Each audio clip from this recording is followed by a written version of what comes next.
Namaskar, everyone. And before I start, I would like to thank Dada Satyamitranandaji. Thank you, Dada, for such a wonderful insight into lymphatic system. Such a deep science, and it was a very, very nice overview. Thank you. And to give a background, I started thinking about lymphatic system or working on lymphatic system um, almost 6 months back when with our fellow sisters and brothers in Anandmarg, we started reading yoga psychology together. And since then, I have been very fascinated with it and trying to learn more about it. And so today I am trying to put together some literature overview, which is already available about lymphatic system, and share with you all. And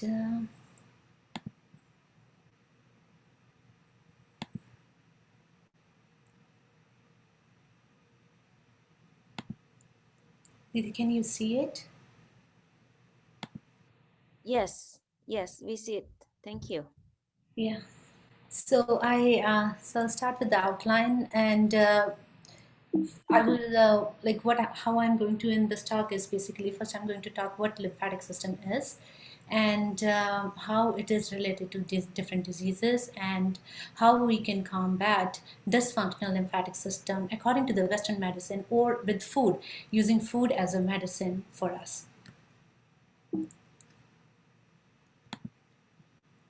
So lymphatic system, basically, lymphatic system, if we look historically, it has been known for a very long time. In 400 BC, Aristotle and Hippocrates talked about lymphatic system. They talked about white fluid, which is present in the interstitial spaces in the tissues, and is responsible for removal of the toxins from there. But this is, I feel like lymphatic system has been unsung hero because not much research has been done in lymphatic system since then, especially in by Western researchers or by in Ayurveda. There's quite a bit of known literature about lymphatic system, but not in Western medicine. And past 2 decades, it has picked up more. And to get started with lymphatic system, so it has different parts. First part is lymph, then lymph nodes, spleen, thymus. And if we talk about lymph, what lymph is? It's a milky liquid which is transported in the lymphatic vessel. And now what is lymphatic vessel? Lymphatic vessel, basically you see all these green arteries like structures, or these are lymphatic vessels. Basically, these are very similar to blood arteries or veins, except they don't carry blood but have a lot of immune cells in them, and carry proteins, excess fluids, and pathogens from tissues. And lymph nodes are basically home to immune cells. They collect lymph from lymphatic vessels and gets rid of pathogens present in the lymph. And now what are lymph nodes? Lymph nodes, basically, they are located everywhere. You can see these round structures, and they tend to be in clusters.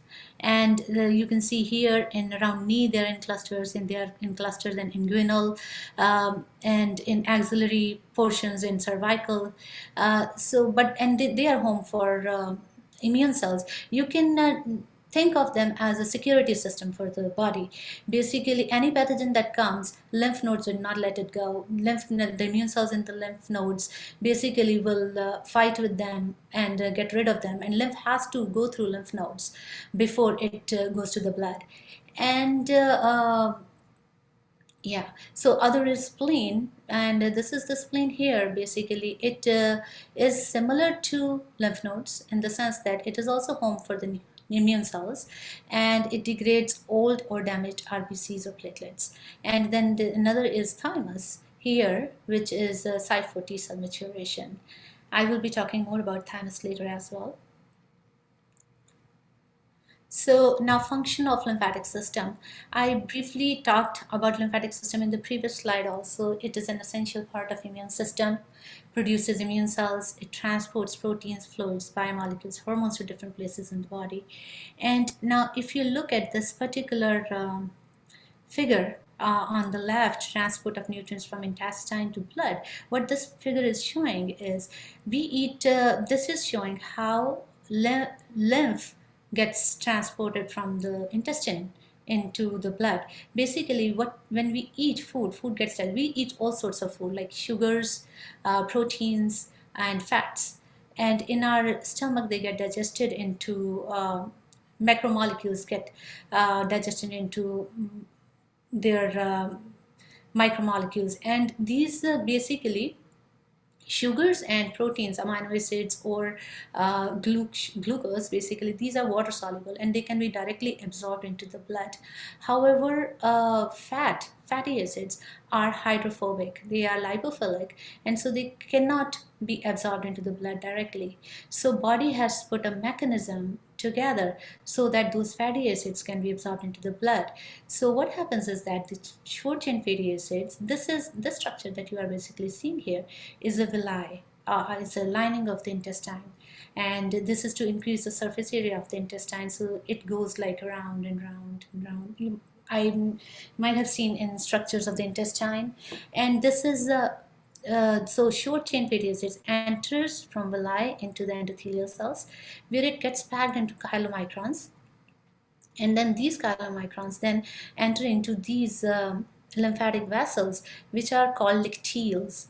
And these lymphatic vessels then, if I go back slide, these lymphatic vessels then everything, the chyle there, everything gets collected into cisterna chyli here, and all the lymph from all the different parts of the body gets collected and goes up into the thoracic duct, where it gets drained into the blood or go to the blood, and the blood then passes to the kidney, and it takes care of the toxins. Toxins get filtered out. So this is one major function of lymph. And other, it is an immunoendocrine organ. So Dada has talked extensively about stem cells and blood cells. Basically, it is immune. Lymphatic system is immune, has immune function, as well as is an endocrine. It has a hormone, it's a hormone as well. So if we see here, it's a bone marrow, and Dada talked about how bone marrow has stem cells in it, and these stem cells, bone marrow produces both B cells, which are B lymphocytes, and T lymphocytes and stem cells. B lymphocytes are for regular immunity, innate immunity, where any pathogen comes, B cells will produce antibodies against it, and it will fight with the pathogens. And now for these stem cells, what happens to these stem cells? These stem cells go into the thymus, and thymus is a part of lymph, and in thymus these stem cells get matured into T cells, which are part of the adaptive immunity in our body. Basically, these T cells then fight against specific pathogens like viruses, and these T cells then go into spleen, which is their home, or the lymph node, which is their home, and gets circulated into the blood. So its thymus also results in production of hormones like thyroxine, and so which also help in T cell development.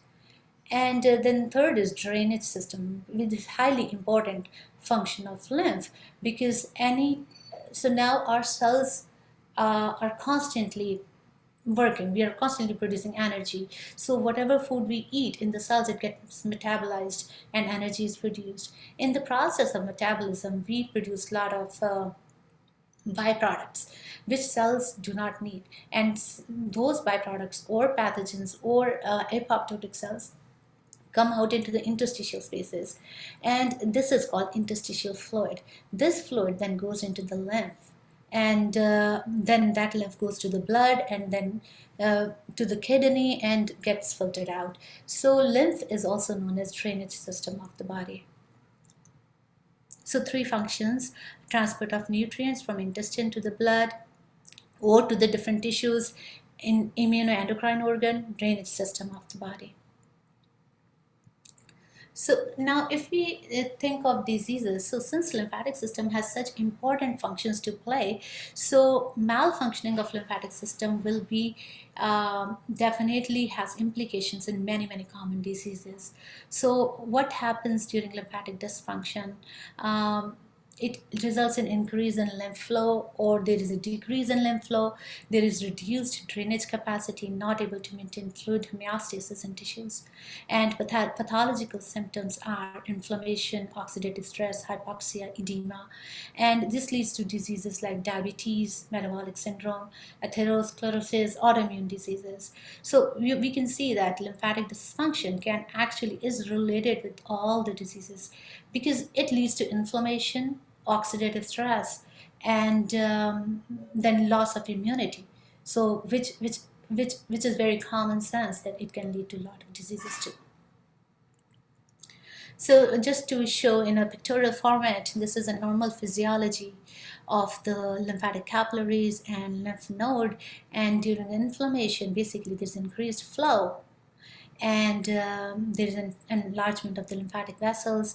And during cancer, there's increased flow. In metabolic disease, there is decreased flow. Um, So now I'm going to cover, so as I was reading about this, I felt there are two major symptoms in the malfunction of the lymphatic system. Inflammation, which we can basically see, this is kind of, uh, when in joints you have inflammation for arthritis, very easily you can see that. And inflammation is part of, we see inflammation in many organs at many times. And the second function, main symptoms is decrease in immunity. So how can we combat these functions? So where does food come into it? How can we, is it possible to control our lymphatic dysfunction by taking food, or by doing exercises, or doing other activities? So what I'm going to focus today is on food. And so lymphatic dysfunction may be controlled by balanced intake of macronutrients and micronutrients, plus time-restricted fasting. So this is a first slide that I'm showing is about plant-based diet. And plants mostly have polyphenols in them, and polyphenols are micronutrients present in plants which protect the plants from UV rays. And how do they help us? Polyphenols have been, and when we ingest them, basically they have been reported to have anti-inflammatory and antioxidant properties in animal and human studies. Polyphenols have been also reported as prebiotic food. What does it mean by prebiotic food? Is basically it regulates gut microbiota. So polyphenols, when we ingest them, they are metabolized, or they are they're metabolized by gut microbiota, or they are polyphenols are highly complex molecules, and they are converted into simpler molecules by help, and gut microbiota helps in it. At the same time, polyphenols also help in increasing good bacteria inside our gut. Basically, polyphenols have been reported to have a preference for certain bacteria, and get rid of the other bacteria. And polyphenols are epigenetic, and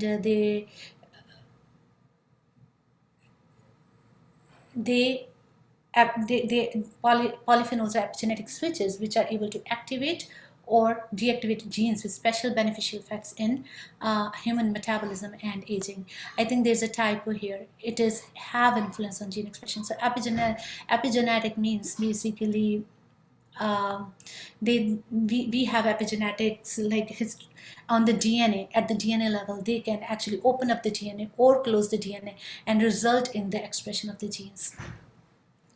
So now polyphenol content. So I went into the literature and looked which foods have polyphenols, and if there is anything known about content of polyphenol in various foods.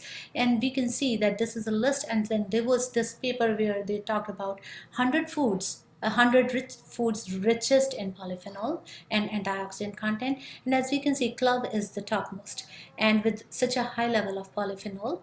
And is a very good antioxidant. So I remember, like, whenever there's inflammation in the tooth or something, we put clove in our mouth and it helps with inflammation, or clove oil helps with inflammation. And now it makes complete sense, because polyphenols are anti-inflammatory, so it helps. And so all these foods, we can see many of them are herbs, many of them are vegetables, and fruits. Plums have very good content of polyphenol. I have not put the whole list here, but some of them top ones and some of the bottom ones I put in here. Um, and then effect of polyphenols containing foods on in human subjects for inflammation. So this study basically was done using coumarin. Coumarin is a polyphenol, is an active constituent present mostly in good amounts in cinnamon, and this was studied in human subjects. Total number of the participants were 104, out of which 40 were given control dose and 64 were given 200 mg tablet twice a day. And the group who did the study, basically they took the participants from different grades of lymphedema. Grade 3 to 5 means very severe lymphedema, grade 2 is the next level, and grade 1 is the least severe lymphedema. And when they looked at and they did the study for 1 year, they gave the coumarin to the dose to the patients and control patients for 1 year, and followed them for 1 more year. So the data that you see is from all the 2 years, and you can see that after 2 years, there is a decrease in the, especially in grade 3 to 5, we see a decrease in the volume of the legs. There is a decrease in the edema, which is also represented here, but in a different format. And what they represent here is basically they took a relative volume of the leg in the diseased patient versus the control patient. And we can see with the grade 3 to 5, there is almost, it is 40% higher than the control at the end of the 24 months. And for the grade 2 and grade 1, it almost at the bottom, similar to the control, indicating that polyphenols have an efficacy in coumarin, especially coumarin rich foods have efficacy in lymphedema or anti-inflammation. So we all know about curcumin. Curcumin is a active constituent of turmeric, and so initially I was going to put another study here for curcumin, but later on, curcumin has been known in so many diseases and has been known as highly anti-inflammatory agent, and so we can see it has been tested in so many diseases and has shown some efficacy there. This is another polyphenol or terpenoid. And so another study was done with pomegranate extract, and pomegranate extract is also pomegranate seeds, juice, extract from the peels have also found to be anti-inflammatory. And this study was also done in humans, and it was for 8-week study, and they gave pomegranate extract in the form of tablets. I believe they made tablets out of this, and the total number of participants were 55. And we can see that in this was rheumatoid arthritis that they did the study in, and we can see swollen joints or tender joints or pain intensity. There's quite a bit of decrease in that. And morning stiffness, basically these patients in the paper, they said that when they wake up in the morning for 1 hour, there was morning stiffness, and now we can see there's quite a bit of decrease, almost gone after 8 weeks. So pomegranate extract has that impact. And then in the controls, it is very similar to what the baseline levels are. So this was about polyphenols, and fibers in fruits and vegetables have also been reported to be helping for anti-inflammation. So fibers in fruits and vegetables are rapidly fermented by bacteria that normally resides in small and large intestine, and this results in production of short-chain fatty acids like butyrates, and which have anti-inflammatory activity. So I'm not showing data here. Yes.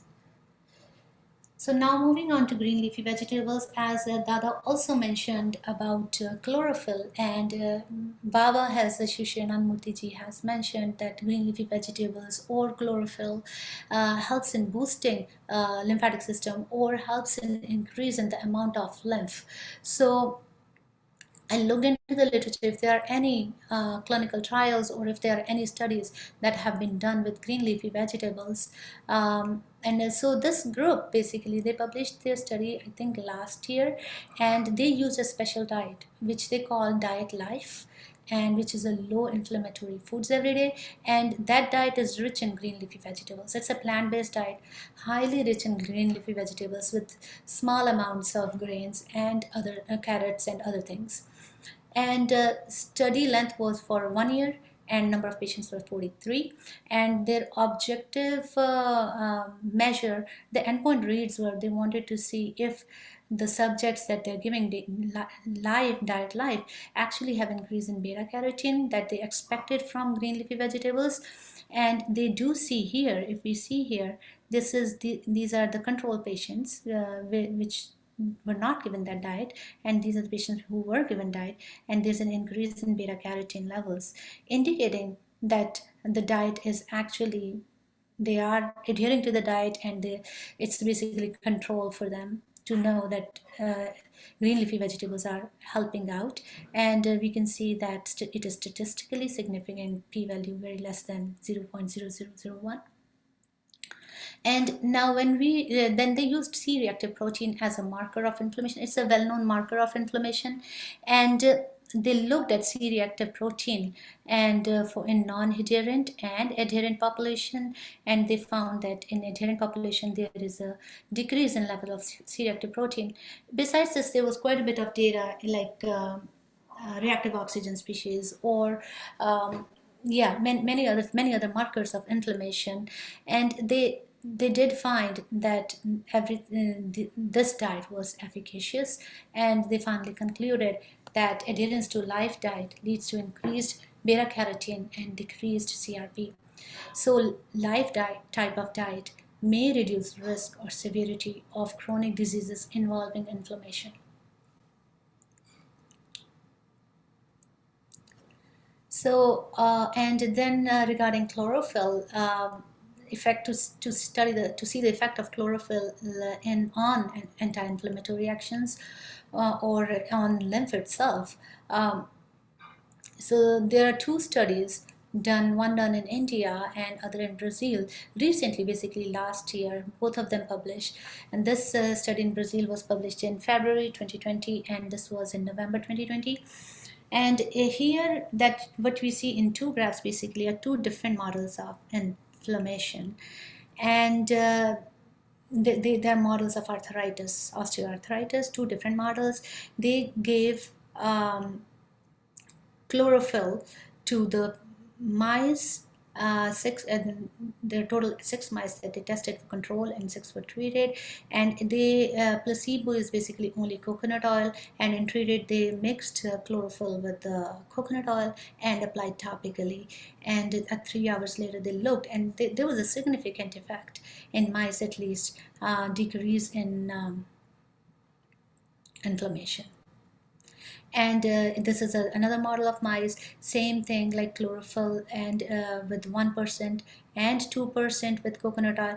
We can see even dose dependence there, which is nice. Though it's not a human study, it is in mice, but at least it has some positive efficacy. And this study is also osteoarthritis mice, and they use phytol, which is an active constituent in chlorophyll basically.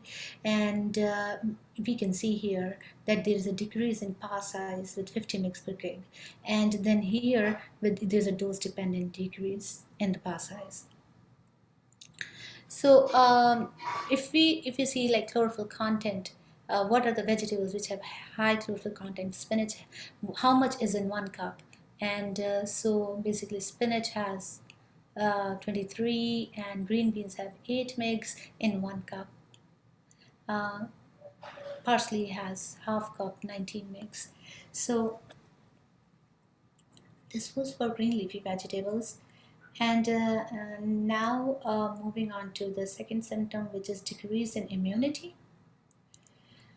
I briefly talked about thymus before also, and thymus is a lymphoid organ. It is an immunoendocrine organ. It has a lymphoid function. It is an endocrine gland.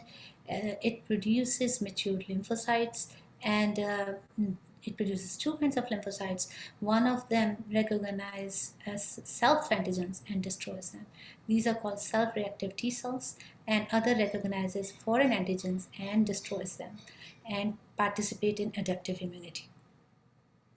An endocrine gland has a hormone, it produces thymosin, thymolene, thymopoietin. All of these hormones basically help in T cell development. This figure we already talked about, and important thing in this slide basically is regarding thymus. Basically, thymus starts forming in the womb basically, and it is at its max size during puberty. It keeps on growing. It has max size during puberty, but with age it decreases in size. It gets degenerated.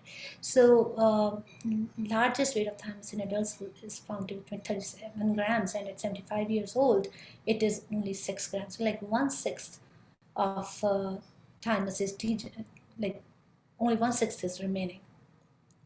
So now we can take thymus is highly important in immune cell function. It helps in maturation of T cells and producing self-reactive T cells and adaptive immunity and producing hormones. So if it degenerates, definitely we are going to lose immunity. So that's why probably senior population, as we grow older, we lose immunity. Now, so what are the results of thymic involution or thymic degeneration? If we see thymic involution or thymic degeneration is there's decrease in thymic size, decrease in thymic cells, basically immune cells, and wherever there is degeneration, adipose tissue collects there, and of course, there is then decrease in the output of naive T lymphocytes and mature T cells. Now then, what is the implication of this? Like when thymus goes down, what are the clinical features? It results in increase in severity and susceptibility in infections, decrease in responsiveness to vaccinations, increase in incidence of cancer, increase in incidence of autoimmune diseases. Basically, immune function goes down. And so now why does, like, their proposed mechanism why thymus degenerates?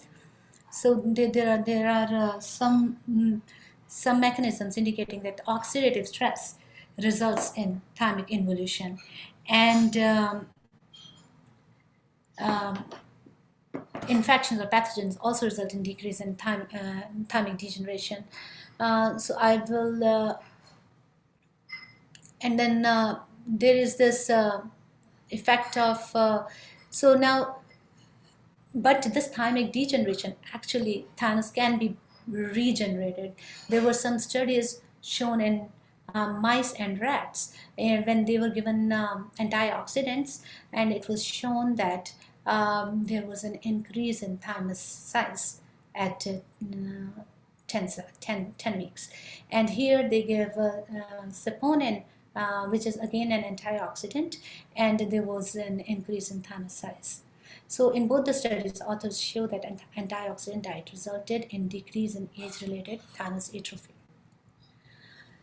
Now, antioxidant diet resulted in increase in thymus-related age atrophy. So which foods have more antioxidants, like plant-based or animal-based? What kind of diet we should be eating? So this paper, which was published in Nutrition Journal, basically they compared antioxidants in plant-based foods and animal-based foods, and we can see that Here, if you look carefully, like there's 11.57 millimoles per 100 grams of antioxidant in plant-based foods. However, in animal-based foods, it is 0.18. It's a significant difference. And you can see berries and berry products have maximum antioxidants, and then nuts and seeds also have good amounts, and then chocolate. So I think this is coming from cocoa. So it's clearly plant-based diet has more antioxidants as compared to animal-based diet, and it can be hypothesized that plant-based diet can help in thymus regeneration, and which further boosting immune system and hormonal regulation. So to summarize, lymphatic system is a highly important system which helps in getting rid of toxins from the body. It is a sensitive system and get easily impacted by stress and toxic insults. Malfunctioning lymphatic system can lead to many diseases, and regular balanced plant-based food with exercise may be used as medicine to restore lymphatic system. I did not touch on fasting, but there is some literature out there where they looked at fasting along with the followed by vegetarian diet and or lacto-vegetarian diet or vegan diet, and in some studies they found some efficacy, in some studies they did not. So there's a conflict there. So now this is something that is highly, I really want to someday answer these questions, and which are unanswered, and so would like to see some experiments being done on this front. Baba Shri Anand Ji has told us that there are three kinds of diet, sentient, and then tamasic diet, and but I would like to see, and Dada Satyamitrananda also talked about all the diets, and so it will be interesting to see what is the effect of sentient diet on amount of lymphocytes, thymocytes. Sentient diet does not mean just vegetarian diet. Sentient diet means food that has been prepared with good vibrations, good lot of love, and along with the keeping a lot of things in mind, and also to see effect of sentient diet on hormone secretion by lymph, immune cells, or overall hormone secretion. Shri Anand Ji also said that lymph basically flows through the lymphatic vesicles and helps the endocrine glands release the hormones. And there is no literature, there's very less literature, like published in 1970, where they talked about lymph as a hormone. But it will be interesting to see what is the effect of sentient diet on hormone secretion, all the hormones, like glandular system. And then to understand more the effect of sentient diet on proteome of lymph, and link of lymph to mind. So it will also be interesting to see effect of lymph flow or thymus size on hormones released from pineal gland or pituitary gland, or on overall health of pineal gland and pituitary gland. And that is it. Thank you.